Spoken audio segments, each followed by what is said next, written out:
자, 여러분 안녕하세요. 같은 글자, 다른 느낌 5번째 시간입니다. 오늘 함께 살펴볼, 비교해볼 표현은 바로 이것입니다. 한중일 삼국에서 이 글자가 어떻게 서로 다르게 활용되는지 비교해 보도록 하겠습니다. 일단 우리나라부터 살펴볼까요? 우리나라에선 이것을 공부라고 얘기합니다. 우리가 알고 있는 그 스터디의 공부입니다. 학문이나 기술을 배우고 익힌다는 뜻이죠.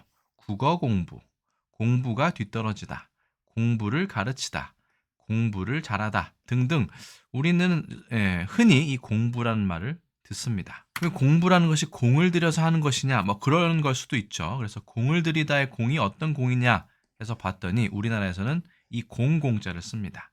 일을 마치거나 목적을 이루는데 들인 노력과 수고 이 부분을 잠깐 주목해 주시기 바랍니다. 이 공자 같은 경우는 노력, 수고, 시간 등을 얘기합니다. 어떤 것을 이루기 위해서 투자한 시간 같은 것을 얘기하죠. 그래서 공로라고도 얘기하고 애써서 들이는 정성과 힘, 공력이라고도 이야기합니다. 그러니까 공부가 우리나라에서는 공부의 뜻을, 그렇죠? 스터디의 뜻을 가지고 있는 것이죠. 자, 중국에서는 꽁푸라고 얘기하면 아까 말씀드린 이 공과 비슷하게 나갑니다. 일하는 데 드는 정력과 시간이다. 시간과 정력을 쏟은 뒤 얻게 된 조예나 능력이다. 2번 같은 경우는 우리의 스터디하고 살짝 비슷한 느낌도 듭니다.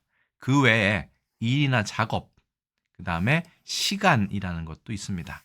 이 외에도 여러 가지 뜻이 있지만 일단 이렇게 4개 정도만 상위권에 있는 대표적인 뜻 4개만 알아보았습니다.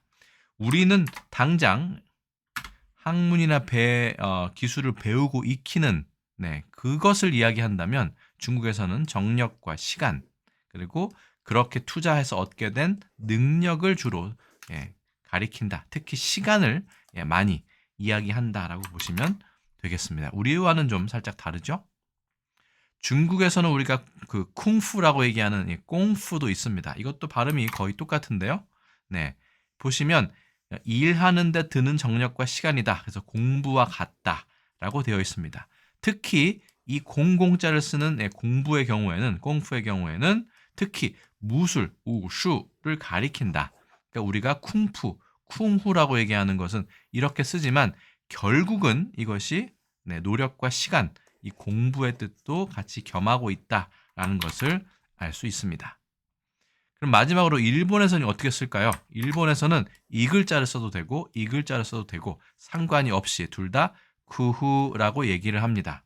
쿠후라고 얘기하면 뭐 좀 복잡하긴 합니다만 읽어보겠습니다. 여러 가지를 생각하여 좋은 방법을 생각해내는 것, 이것저것 생각하는 일 또는 그러한 방법이다.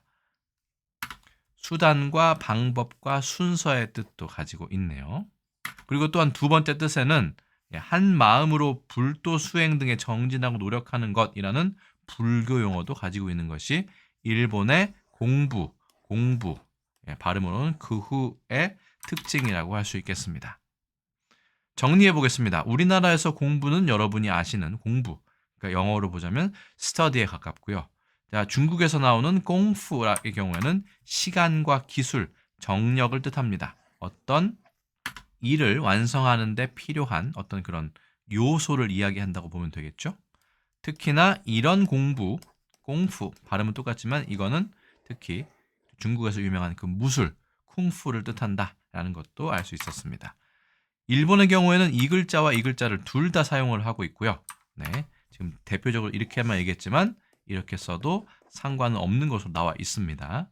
고안하다, devise, contrive, 어떻게든 끝까지 해내는 것, 혹은 연구하는 것, 고안하는 것, 궁리하는 것 등으로 쿠후를 사용하고 있습니다.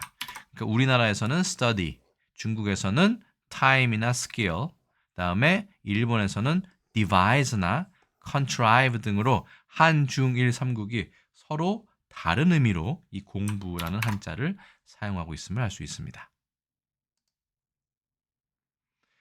그래서 이번 같은 글자 다른 느낌 5번째 시간에는요.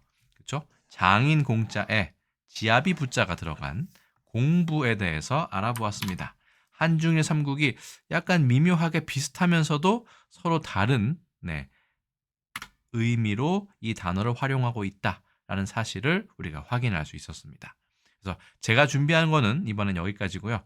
저는 또 다음에 다른 컨텐츠에서 다시 인사드리겠습니다. 여러분, 안녕히 계세요.